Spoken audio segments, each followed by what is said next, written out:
preguntat mai quin és el paper de Mart en l'exploració espacial? Quin és el passat, el present i el futur del planeta vermell? Avui tinc la sort de comptar amb un convidat molt especial. Aquesta persona va ser el tutor del meu TFG, el vaig conèixer organitzant el CEA i també ha sigut profe meu.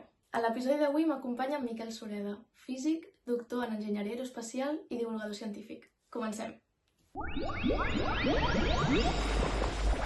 Estàs a punt de descobrir l'altra cara de l'espai.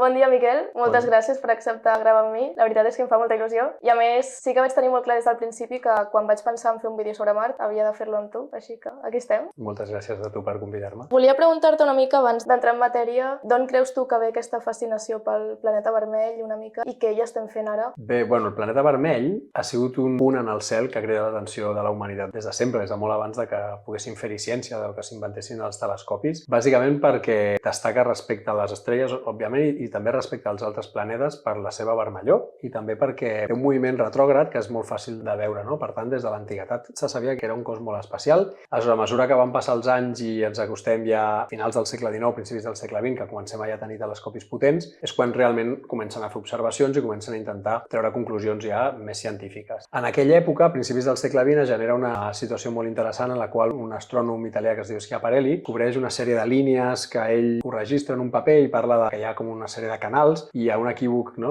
Coneixes l'anècdota, no? Hi ha un equívoc amb la paraula canali que posa ell, i aleshores això es tradueix als Estats Units com canal directament, que canal als Estats Units en anglès té una excepció més de parlar de canals fets per humans i aleshores es genera una mica la sensació de que algú a Itàlia ha vist canals artificials fets per algun tipus d'intel·ligència i es fa aquest boom de principis del segle XX de los marcianos, civilització marciana, comencen a haver astrònoms que ho busquen i aleshores, no, a través d'unes observacions molt esbiaixades de Percival Lowell, que és un astrònom molt famós d'aquella època, que arriba a veure grans canals superrectes connectats i fa tota una teoria de que a Mart hi ha una civilització que està portant aigua dels casquets polars a l'Equador perquè s'ha assecat, una sèrie d'històries, doncs es genera tot aquest moviment, no? Comencen a haver-hi revistes que parlen de la invasió marciana i es comença realment a generar una narrativa que d'alguna manera Mart és un planeta que estaria habitat i que seria un planeta molt semblant a la Terra. Això evoluciona fins que acostem ja a principi de la carrera espacial, en el qual no només podem mirar pel telescopi, sinó que podem enviar-hi naus. I aleshores, clar, hi ha moltíssima expectació. Per aquell moment ja se sabien moltes coses de Mart. Sabíem, per exemple, que té un període de rotació molt semblant al de la Terra, per tant, el dia és gairebé igual que el de la Terra, una mica més, 40 minuts més. La inclinació del planeta respecte al pla de l'eclíptic és quasi el mateix que la Terra, per tant, hi ha casquets polars, tot això ja se sabia. Abonava aquesta idea de Mart és com una segona Terra, no? Un mirall. I s'envien les primeres missions a Mart, i la primera missió que realment pot arribar a fer un flyby i fer fotos, que és la Mariner 4, que em sembla que és l'any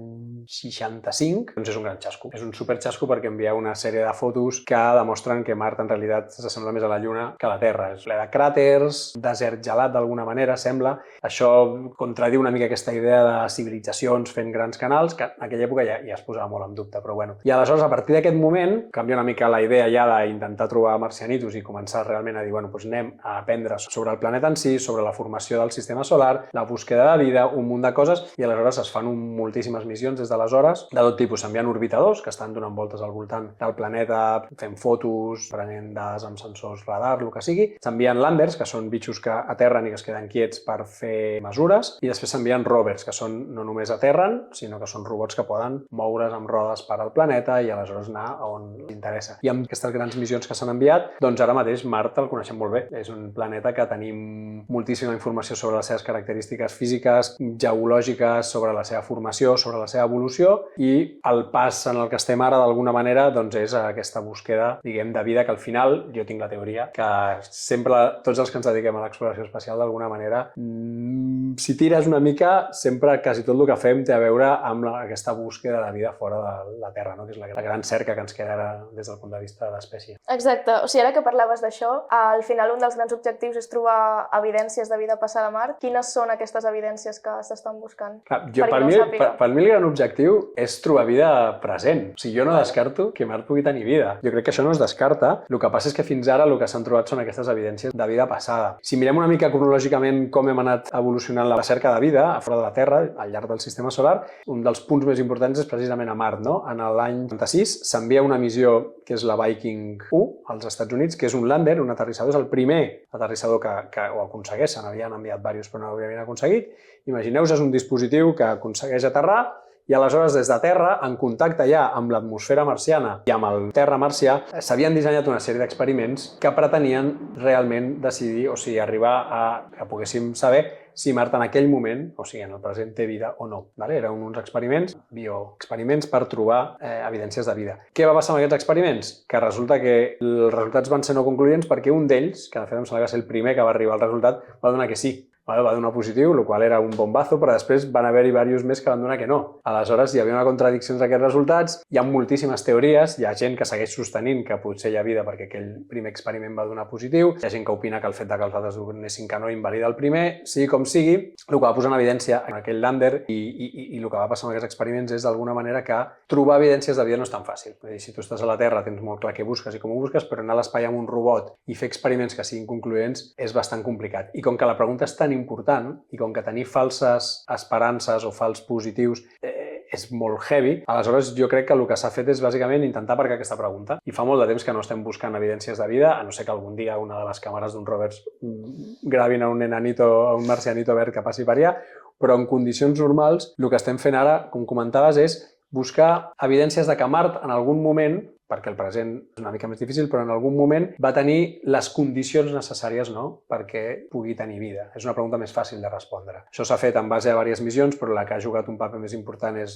un rover que es diu Curiosity, que està en un cràter que es diu G0, i al llarg de molts anys, perquè porta molts anys allà donant voltes, ha pogut realment confirmar que Mart, fa bastants milers de milions d'anys, va tenir les condicions d'habitabilitat que bàsicament són tenir aigua líquida a la superfície, se sap que Mart en va tenir, de fet va tenir un oceà gegantí a l'hemisferi nord, tenir una atmosfera suficientment densa com perquè aquesta aigua es pugui mantenir, això ho va tenir camp magnètic que d'alguna manera pugui protegir el planeta de la radiació solar, una temperatura promig adient, pressions atmosfèriques adequades i tot això sembla que realment va existir. Per tant, a aquestes condicions, diguem, físiques del planeta se li suma una altra evidència que tenim, que és que tenia matèria orgànica, que no vol dir vida, cuidado, quan parlem de matèria orgànica és com... No, matèria orgànica vol dir els elements bàsics amb els quals podem construir la vida, però això no vol dir que s'hagin construït de la manera adequada per tenir vida. Però bueno, tens que el planeta té les condicions i que té, com a mínim, les bases perquè es construeixi aquesta vida. Això és una superbona notícia, però clar, no és concloent. Podria haver-hi hagut vida, però també podria no haver-hi hagut. Aleshores, ara què estem buscant? Ara, amb la següent missió, que és aquesta missió que és molt semblant a la del Curiosity que es diu Perseverance, el que s'està buscant, de nou, no és vida present, però sí que són ja no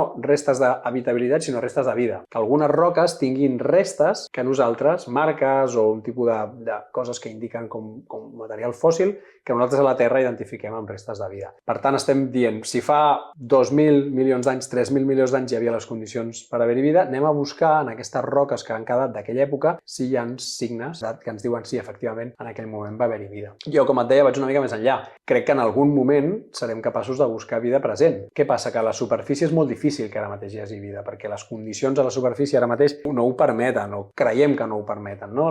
La densitat de l'atmosfera és baixíssima, la radiació arriba gairebé crua a terra i, per tant, tot el sol és molt violent, diguem, per la vida, no pot haver-hi aigua líquida, però hi ha una sèrie d'experiments fets des d'orbitadors que d'alguna manera podrien arribar a concloure que hi ha grans bosses d'aigua líquida en el subsol marcià i, bueno, si en algun moment va haver-hi vida a la superfície i aquesta aigua ha acabat anant al subsol, potser aquesta aigua en el subsol sí que té les condicions suficients perquè, òbviament, estem parlant de vida potser microscòpica, vida bacteriana, però igualment podria ser que a Mart trobéssim vida. Jo crec que és possible. Segurament, si em diuen quin és el lloc del sistema solar on primer aniries a buscar vida, hi ha gent que s'aniria a alguna lluna de Saturn, alguna lluna de Júpiter, no? Inclús hi ha gent que opina, no?, a l'atmosfera de Venus. Jo m'aniria a Mart, sense cap mena de dubte. I aquí faig un al·legato per l'exploració espacial humana. Ho estava esperant. Perquè aquí a la universitat, de fet, en el departament, tenim bastanta controvèrsia en aquest tema, no? Hi ha gent que opina que l'exploració espacial s'ha de fer robòtica, que pots enviar rovers, pots enviar inclús robots una mica més evolucionats i naus i tal, però que enviar-hi humans sempre és molt perillós, és molt més car i que potser no val la pena, no?, tots els esforços que costa. Jo estic totalment en desacord i crec que realment la quantitat d'experiments i la quantitat de conclusions que pots fer amb una exploració tripulada amb humans in situ a Mart, triant les roques i podent realment treballar en terreny, és infinitament més gran que el que pot fer un robot i, per tant, jo crec que el dia que siguem capaços de posar un peu a Mart ens acostarem més a respondre totes aquestes preguntes. Sí, jo sóc del teu parer. També penso que els rovers tenen les seves limitacions i en línia d'això, tu formes part d'un grup de persones que vau proposar una ciutat marciana. Llavors, ens pots parlar una mica què és aquest grup, com va sorgir la idea, com ho plantegeu tot? Sí, mira, aquest grup es diu Sonnet, que bàsicament és Sustainable Off-World Network, que seria com una xarxa de professionals, investigadors, també professionals, diguem, en empreses, que d'alguna manera tenim relació amb investigar o pensar com seran els futurs assentaments fora de la Terra des del punt de vista de la sostenibilitat. O sigui, pensem com serà la vida a la Lluna, com serà la vida a Mart, asteroide, per exemple, en una lluna de Saturn o de Júpiter, com seran aquests assentaments o petites ciutats o grans ciutats i com fer que siguin sostenibles en el sentit de que no depenguin de la Terra, que siguin, diguem, autosuficients i, a més, que siguin respectuosos amb l'ambient. Ens vam començar a reunir, a muntar aquesta xarxa que va néixer aquí, de fet. La vam crear, diguem, entre un investigador molt prestigiós que tenim aquí a casa nostra, que es diu Guillem Anglada, i jo, i aleshores una mica la necessitat d'aquesta xarxa va sortir de quan ens vam adonar que si tu penses com ha de ser una ciutat a Mart, la primera pregunta, no? Ja en si ja sembla molt complicada, però quin tipus de disciplines necessitem per saber com serà una ciutat a Mart? Doncs te n'adones que els enginyers aeronàutics només tenim una petita part, no? Una petita part en la que podem opinar. Els físics també, però necessites enginyers industrials, necessites gent que sàpiga de mineria, arquitectes, necessites biòlegs, necessites gent que sàpiga de plantacions, de cultius, químics, necessites filòsofs, necessites antropòlegs, necessites sociòlegs, no? Aleshores, amb tota aquesta quantitat de necessitat de molts coneixements molt multidisciplinaris, vam dir, bueno, doncs creem aquesta xarxa, Sonnet, que ens permeti estar en contacte amb gent de disciplines molt diferents, però que puguin contribuir. Així, quan jo estigui fent la meva recerca i em pregunti, jo què sé, quina quantitat de vegetals necessita un ésser humà al llarg d'un any, doncs jo és que no ho sé. I en lloc de buscar a Google, doncs tinc a la Gisela de Trell, que és una noia que surt d'aquí d'aquesta escola i que està a Alemanya treballant en això, doncs que ella forma part de Sonnet i ho sap perfectament perquè forma part de la seva recerca. Una mica la idea és aquesta. Arrel d'això comencem a buscar algun projecte xulo per fer així en conjunt i apareix un concurs que organitza la Mars Society, que és precisament pensar com seria una ciutat a Mart per 1 milió d'habitants. I també, a més, curiosament, també amb el concepte aquest de la sostenibilitat bastant al mig del disseny. I clar, ens va anar perfecte perquè és el que nosaltres volíem fer, així que vam decidir, no tots els de Sonnet, però uns quants de Sonnet, doncs tirar-nos a la piscina i fer una proposta d'una ciutat marciana. I aquí neix, després de molts mesos de feina, i la veritat és una feina molt engrescadora, doncs neix Nua, que és aquesta ciutat que nosaltres vam proposar per a aquest concurs.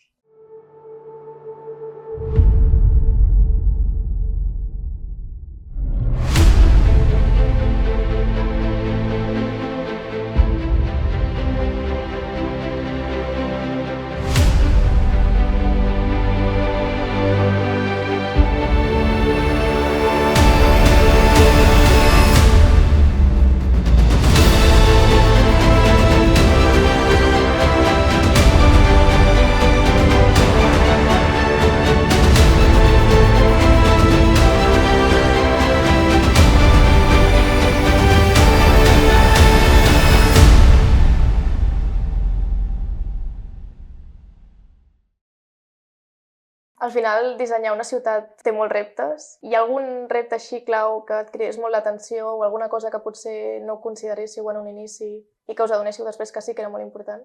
Sí, dissenyar una ciutat té molts reptes. Evidentment, el nostre disseny és a un nivell, diguem, molt general, no vam arribar a grans detalls, però per mi el més interessant que vam obtenir és que és possible. O sigui, fer una ciutat per 1 milió d'habitants a Mart sona una bogeria, no? Que ens hem fumat un canut tots, però en realitat les conclusions del nostre treball i de diversos treballs més, perquè es van presentar molts treballs i al final els que vam ser finalistes vam presentar junts, per tant vam veure una mica el que estava fent la gent que més en sabia i la conclusió és que sí, o sigui que es pot fer, que en realitat no té res de ciència-ficció, i fes l'escenari. I el difícil és tenir allà màquines que puguin extreure, diguem, material. Però una vegada això sigui possible, Mart té tot el que cal per fer una ciutat i per fer-la, diguem, d'alguna manera independent de la Terra, independent en el sentit de que no depenguem de que ens portin un recanvi d'una bombeta, no?, des de la Terra. Per què? Doncs perquè viatjar a la Terra-Mar és complicat. Viatjar a la Terra-Mar és complicat perquè es triga molt, es triguen 8-9 mesos, depenent de les tecnologies, 6 mesos, però a més no pots llançar les missions quan vols, doncs les has de llançar cada 24 mesos. Per tant, si se't fot una bombeta i resulta que estàs en un mal moment, potser t'has d'esperar 2 anys i mig a que t'enviïn la maleïda bombeta. Per tant, què passa? Que te l'has de poder fer a Mart, no? Aquesta idea de tot el que es faci ha de poder fer-se allà. Inicialment no, òbviament. Però després, no, la idea és generar una dinàmica en la qual es pugui produir tot lo imprescindible. I la resposta és el que et deia, no? És possible. Coses que jo trec com a conclusió d'aquest disseny, el que tu dius el més important, bàsicament tot gira entorn als recursos, a l'explotació dels recursos. Això vol dir que en realitat anar a Mart sembla que és molt complicat, perquè portem 40 anys que ja tothom diu, no? Fa 40 anys que es diu, d'aquí 30 anys arribarem a Mart. I ara, al cap de 40 anys, seguim dient, d'aquí 30 anys arribarem a Mart. Menys Elon Musk, que diu que arribarà demà passat. Però la resta tothom més o menys visualitza l'arribada a Mart al voltant del final dels 2040, no? 2050. Però en realitat, tot i que sempre estigui a 30 anys vista, en realitat no és tan complicat. No hi hem anat perquè bàsicament no s'han posat els recursos adequats o suficients, no? Anar a Mart és car, sí, és fer naus, és generar unes missions prèvies, però en realitat no és impossible. El gran salt entre anar a Mart i tornar, que és el que primer es farà, o anar a Mart i tenir una petita base sota terra, allà en una cova, i tornar, d'aquí, que això és lo fàcil, fins a tenir una ciutat com Nua, és poder generar un sistema en el qual tu puguis explotar els recursos d'allà, el que diem ISRU, no? l'In situ Resources Utilization, que és la utilització dels recursos in situ. O sigui, bàsicament, que tu necessites ferro, doncs el pots extreure de Mart. El pots processar, no només extreure, sinó processar. Necessites coure, pam, el mateix. Necessites aigua, doncs te'n pots anar al casquet polar, extreure-ho, o del subsol. Necessites hidrogen, no? Aquest salt en el qual tu pots controlar, no? L'extracció de recursos i el procés és la gran dificultat. I això depèn, al final, de tenir màquines que ho puguin fer, segurament robots que puguin fer-ho, perquè no és com aquí a la Terra, que pots anar tranquil·lament a fer forats. Allà l'atmosfera és complicada. Sabem aquí que fer un forat amb una tuneladora és complicadíssim, no? Perquè aquí a Barcelona porten 20 anys fent una línia de metro, doncs imagineu-vos a Mart, no? Però en realitat és el gran salt. O sigui, des de que hi arribem i fem missions d'anada i tornada fins que ens hi podem quedar i podem començar a generar, diguem, colònies grans, el gran salt serà aquest: controlar l'extracció i el processat de recursos. I això és una cosa que justifica el fet de que ara, abans de Mart, anem a la Lluna, perquè la Lluna ens servirà d'un lloc on testejar moltes d'aquestes tecnologies sense necessitat d'anar tan lluny i jugar-nos-la tant, perquè al final la Lluna està aquí al costat, anem en pocs dies, si passa alguna cosa podem tornar. A la Lluna servirà una mica on aquestes tecnologies es poden provar mentre anem dissenyant la missió a Mart. I per tot això, evidentment, heu de triar un emplaçament per aquesta ciutat. Com feu aquesta tria? És molt difícil. Clar. És molt difícil perquè, com que a Mart no hi ha una infraestructura que et permeti transportar-te per la superfície fàcilment, en realitat no hi ha un lloc ideal. Cada lloc té, diguem, pros i contres. Per exemple, al voltant de l'equador marcià és la zona que és més climatològicament, diguem, és més benigna, no? Fa fred, tothom ha de saber que a Mart fa fred. La gent diu, com pot ser si és vermell? Bueno, és vermell perquè té molt de ferro a la superfície, però fot una rasca que t'hi cagues, no? Està a temperatura sota zero la major part del dia. Però a la zona de l'equador, al migdia, pugen temperatures positives, per tant és una zona més amigable. Però, per exemple, a l'aigua, tot i que a tot Mart hi ha aigua sota terra, l'aigua més accessible està en els casquets polars, que està just a l'altre extrem. Per tant, l'emplaçament ideal, jo diria, si hagués de triar un, que seria a prop de l'equador. El que passa és que nosaltres el que vam fer per dissenyar Nua és, com que el requisit era aquesta ciutat d'1 milió d'habitants, nosaltres vam fer una mica de trampa, però ho vam justificar. I en lloc d'una ciutat per 1 milió d'habitants vam fer 5 ciutats de 200.000 habitants. Totes basades, Nua és una de les ciutats, seria com la capital, no? I després n'hi ha 4 més que tenen la mateixa arquitectura, la mateixa filosofia en quant al disseny, i aleshores emplaçàvem una a prop del casquet polar nord, que es diu Avalos, no? Diferents ciutats a diferents emplaçaments perquè d'alguna manera estiguis a prop dels diferents recursos que necessites. Si jo hagués de fer una ciutat a Mart per 1 milió d'habitants, realment no faria una única ciutat. Per què? Doncs perquè, a part de que estàs a prop de diferents recursos, si tens diferents emplaçaments, hi ha el problema de la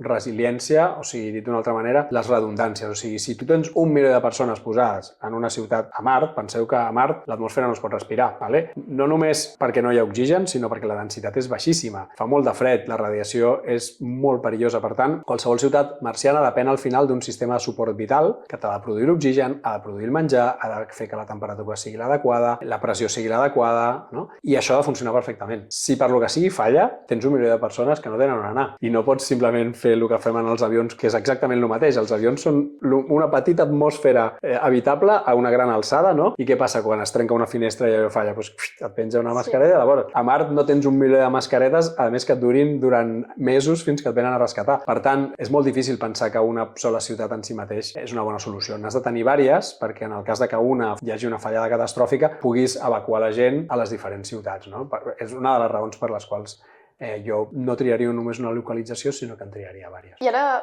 m'han sorgit dues preguntes. La primera és com plantegeu el transport entre ciutats, sobretot en casos d'emergència, i després com plantegeu aquesta coordinació entre, diguem, els humans i la part més de rovers o potser drons que poden arribar bé a la superfície. Si creus que realment és complementari o com funciona? La primera pregunta és interessant. Sí, vam parlar una mica del sistema de transport, no vam arribar a dissenyar un sistema de transport perquè, com et comento, al final el disseny era una mica al nivell, però en un primer moment jo visualitzo rovers pressuritzats, grans, que puguin portar persones, com grans camionetes, diguem, no? Pressuritzades. Inclús molt del transport de recursos segurament es podrien fer en base a rovers que siguin robòtics. Segurament quan hi hagi suficient gent a Mart vivint, a Mart es llançarà un sistema tipus GPS però marcià, un sistema per geolocalitzar-te, diguem, a través de satèl·lit, com tenim nosaltres en el GPS, però a Mart pot fer perfectament, de manera que podràs controlar el moviment d'un rover.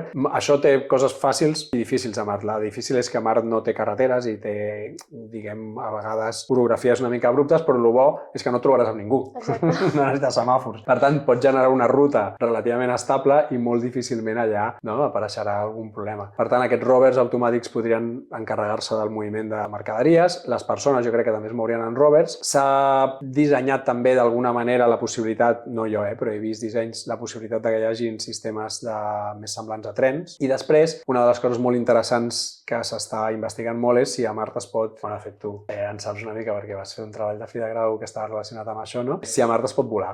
Hem demostrat que a Mart es pot volar perquè hi ha un petit helicòpter que ha estat fent per allà uns quants vols que es diu Ingenuity. El problema és que, com hem comentat, Mart té una atmosfera molt poc densa i, per tant, necessites generar les forces que sustenten els helicòpters o els avions millor, diguem, que a la Terra. Aleshores, la pregunta és si es pot volar. La resposta és sí. La pregunta és, es pot volar amb gent a dintre? O sigui, podem generar avions, helicòpters que puguin tenir persones a dintre i que es puguin elevar i puguin volar? I aquesta resposta no és tan concloent. Per tant, de moment el transport ha de ser per terra. La segona pregunta, la compatibilitat amb els rovers. Jo crec que quan tinguem gent a Mart, no les primeres missions, sinó missions ja a bases semipermanents i gent que vagi allà regularment, hi haurà molts bitxitos per Mart. Hi haurà drons, hi haurà rovers, hi haurà de tot per allà donant voltes, sí. I, al final, si no se'ns rebel·len per la intel·ligència artificial, doncs faran el que els hi diguem. Esperem que no. I llavors, al final, vaig crear una mica aquest canal per parlar de què hi ha més enllà de l'espai, o sigui, per mirar una mica quin impacte té tot el que fem. Llavors et volia preguntar, amb aquesta ciutat també heu hagut de pensar en la part més ètica. Llavors, com enfoques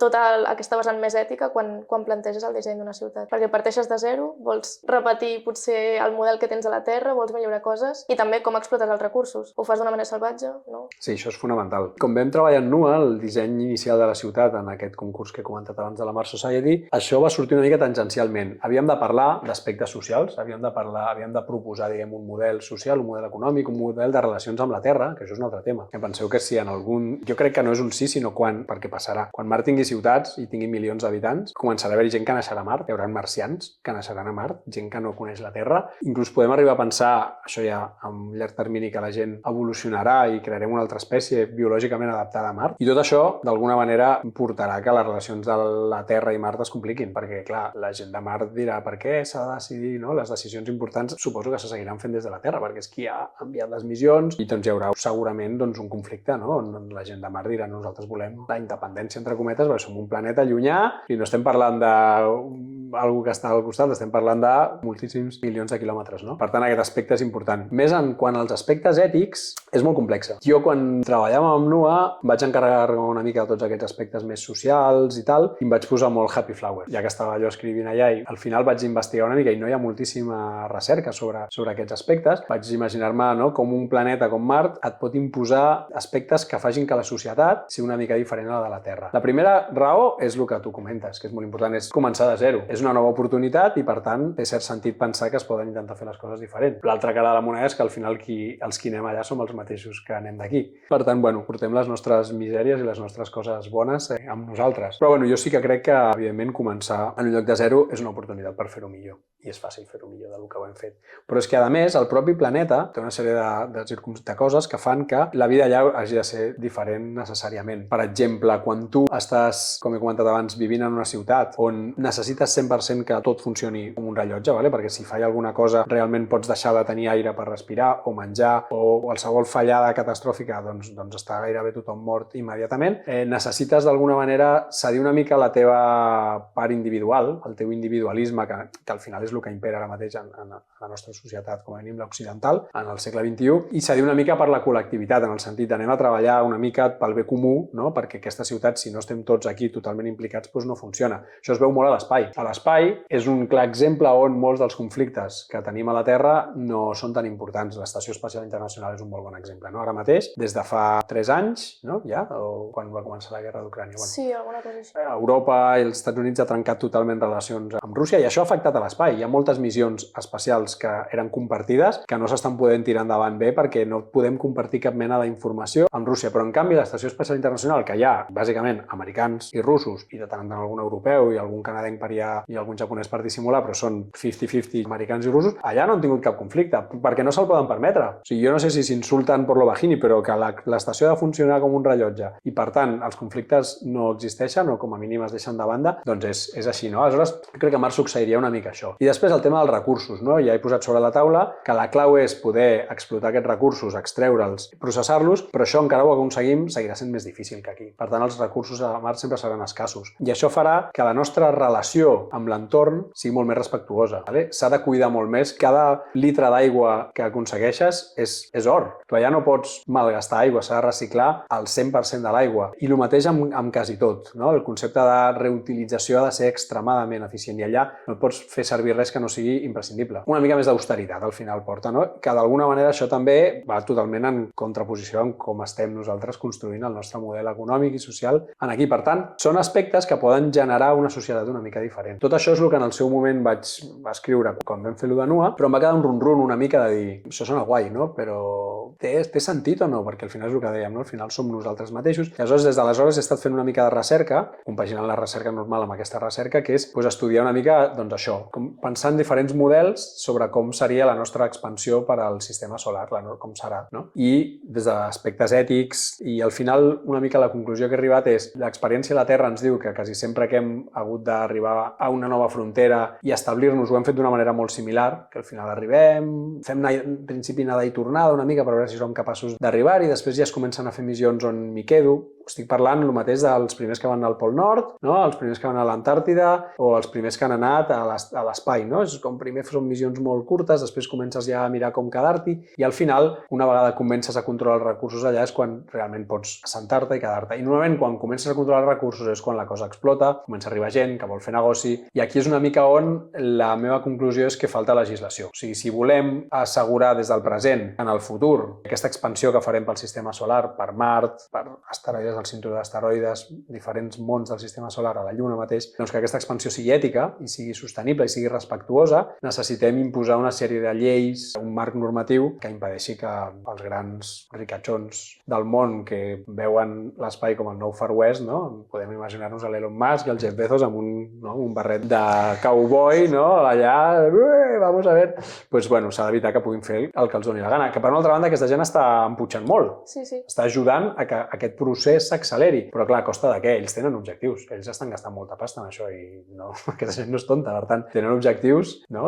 Arribaré ja i començaré a fer negocis i bueno, s'ha d'evitar que puguin fer el que vulguin. I actualment la legislació no ho evita. La legislació que tenim és molt antiga, són lleis que venen de l'època de la Guerra Freda, que estaven més preocupats d'evitar que la gent posés bombes atòmiques en els satèl·lits que altres coses i per tant s'ha de generar un marc normatiu nou que és molt difícil perquè són lleis internacionals que un pot no firmar si no vol.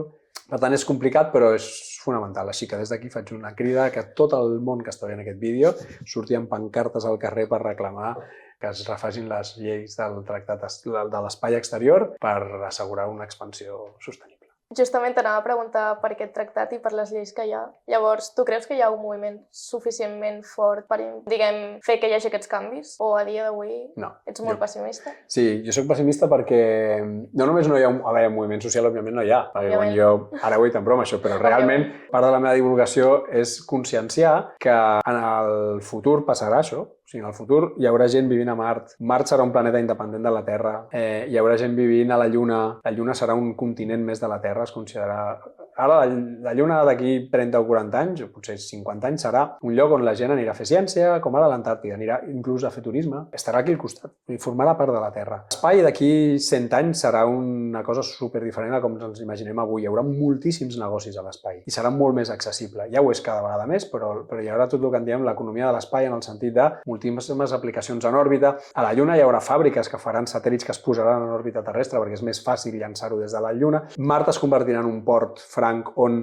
missions espacials aniran a Mart per després anar al cinturó d'asteroides. O sigui, hi haurà tota una complexitat en diferents mons habitats, no? Aleshores, quan jo parlo d'això i dic a la gent aquest futur pot ser maco o pot ser una catàstrofe en funció, entre altres coses, de que nosaltres ara puguem començar a pensar com volem que sigui i posar aquestes lleis que la gent em mira com dient estàs fatal, xaval, no?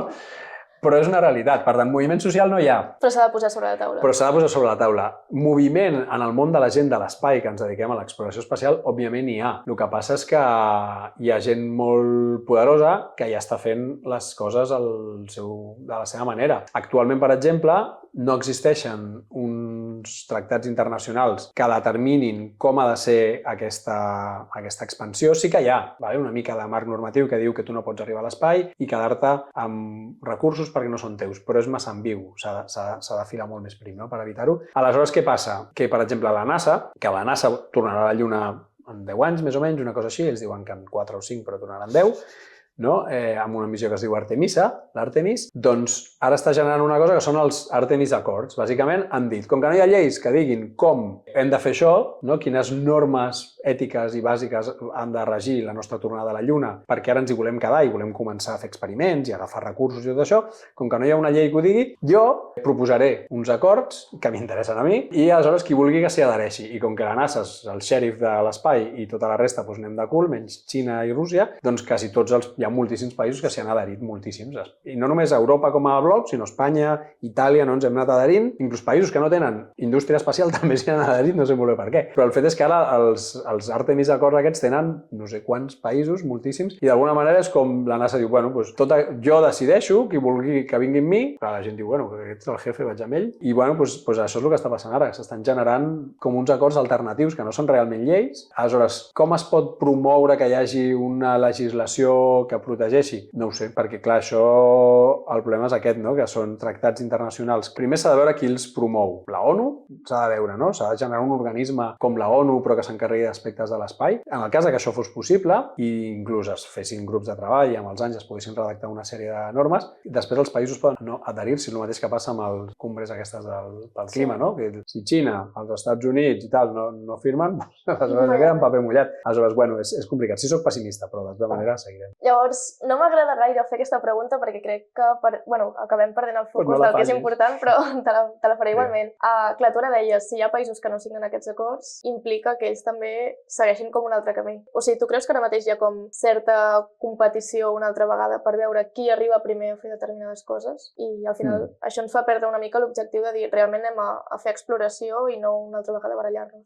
Sí, és interessant la pregunta, però estic una mica en desacord. Jo crec que sempre no. Però, per exemple, si pensem quina és la gran fita històrica de l'exploració espacial, és l'arribada a la Lluna.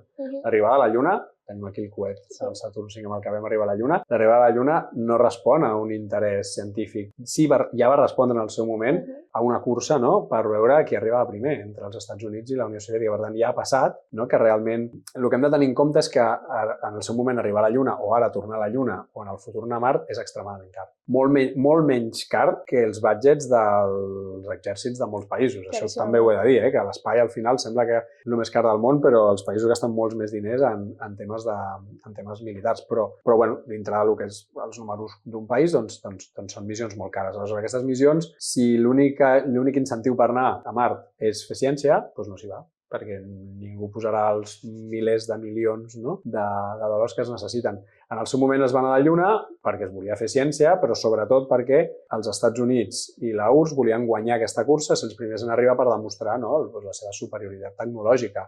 Això va fer que el programa Apollo rebés una quantitat brutal de pasta i per això en 10 anys es va fer el coet, les naus, tot el que es necessitava. Actualment torna a haver-hi una petita cursa i a més és una cursa molt més complexa que la d'aleshores. Aleshores hi havia dos bandos, no?, molt clars. Ara no, ara hi ha moltes curses paral·leles. Attention all operators on countdown 1. This is the final go, no-go poll for Starship Flight 4. Stage 1. Go. Stage 2. Go. Levi 2. Go. Flight directors, go for launch.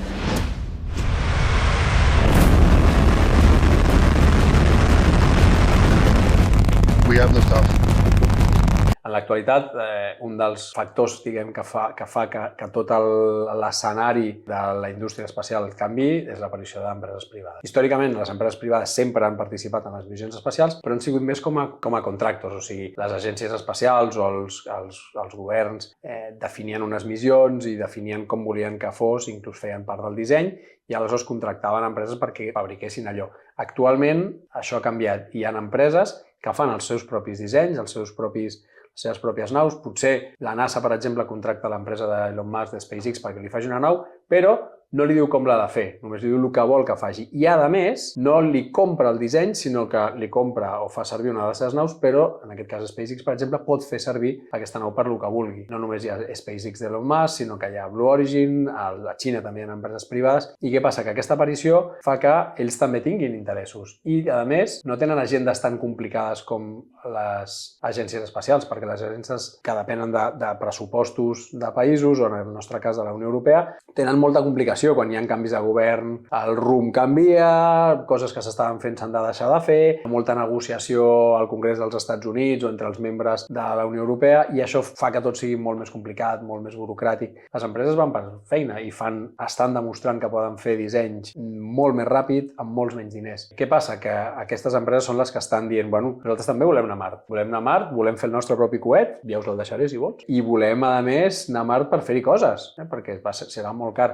Aleshores, tota aquesta nova carrera ja no és només entre Estats Units i Xina, Rússia, sinó que comencen a haver-hi aquestes empreses privades i, bueno, és interessant, però de nou, punt de vista dels aspectes ètics que estàvem parlant abans, doncs, bueno, que l'exploració espacial depengués d'agències estatals que d'alguna manera han de rendir comptes a un Parlament, o a un Congrés, o a la Unió Europea, era una seguretat de que es farien les coses amb una mínima ètica, com a mínim. Tot i que, per exemple, l'ètica de la NASA i de l'ESA és molt diferent. Aquí tenim aspectes ètics molt més pronunciats. Però, clar, en el moment en què entren empreses privades, com dèiem abans, no? Amb el seu barret de cowboy, i veus l'Elon Musk amb la samarreta que posa Occupy Mars, no? d'Ocupem Mart, bueno, doncs veus que aquesta carrera és interessant per un costat perquè accelera el procés, però també és perillosa. I llavors, ara sí, per acabar, una última pregunta. Tu quins reptes creus que hi ha ara mateix en el món de l'exploració espacial, tant per Mart com en el sistema solar en general? Home, jo crec que el gran repte és tornar a sortir de l'òrbita terrestre,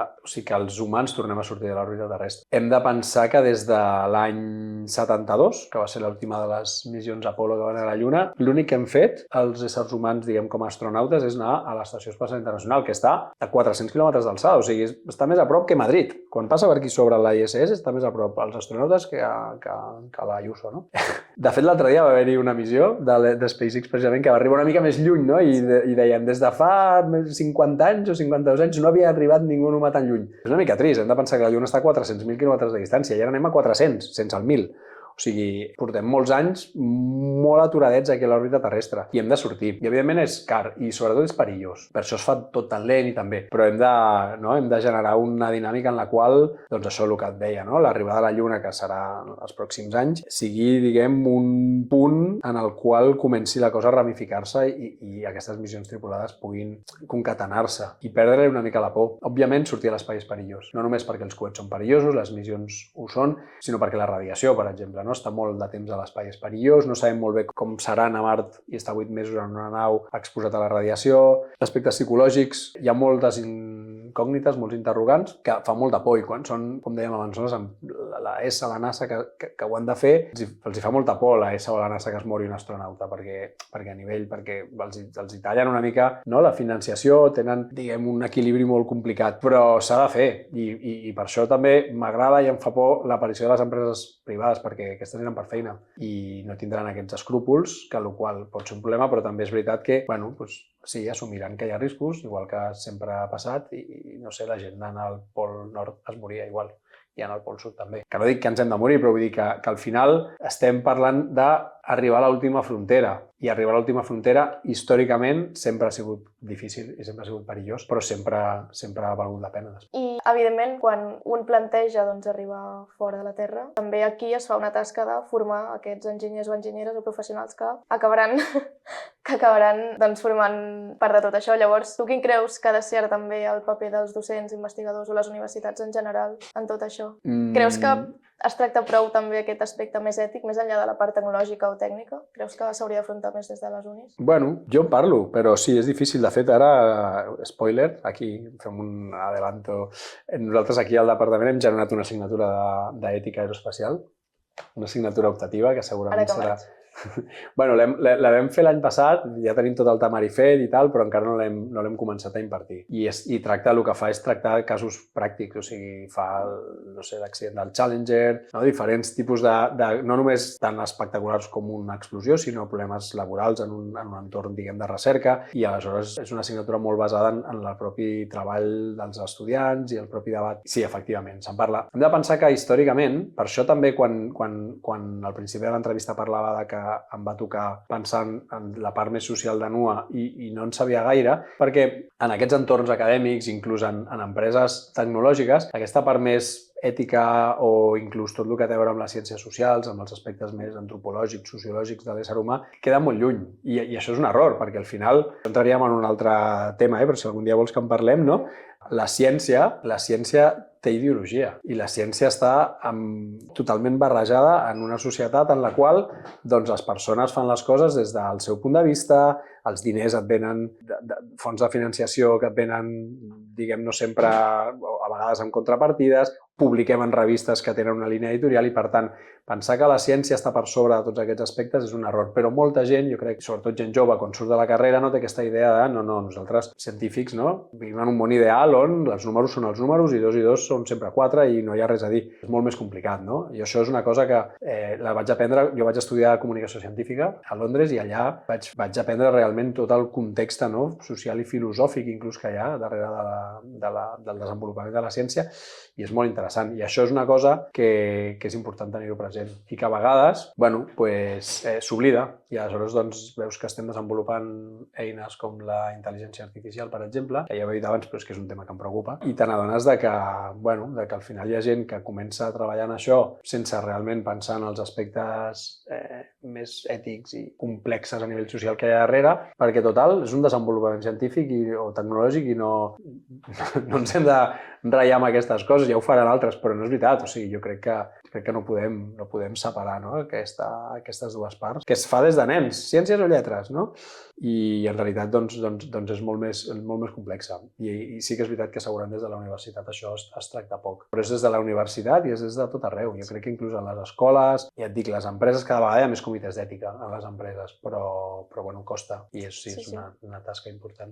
Sí, el que deies, vull dir, des de petits ja ens diuen has de triar una cosa o una altra i quan vols, diguem, seguir aquests dos camins a vegades és complicat. Sí, si tu preguntes a la gent de lletres què pensen de la ciència, es diuen la física, odiava la física, i si tu preguntes moltes vegades a gent de ciència si llegeixen poesia, et miren com dient no tinc temps, només llegeixo papers, no? I és trist, les dues coses són igual de tristes. Oh, i tant. Sí, però per sort nosaltres estem allà trencant la paret. Sí, de fet vaig veure l'altre dia que feies un tuit al respecte. Sí, correcte, sí, perquè parlava de la filosofia, una mica de com la filosofia està a la base de tot això, però és important recordar-ho. Oh, i tant. Doncs això seria tot. Molt bé. Moltes gràcies, Miquel. Moltes gràcies a tu. Per acceptar-ho. I, molta sort amb aquesta aventura. Merci. Amb totes les aventures que tens per davant. Sí. Però ja seguirem en contacte, suposo. Segur. Seguiu-la, subscribir, dadle al like, dadle al suscribir.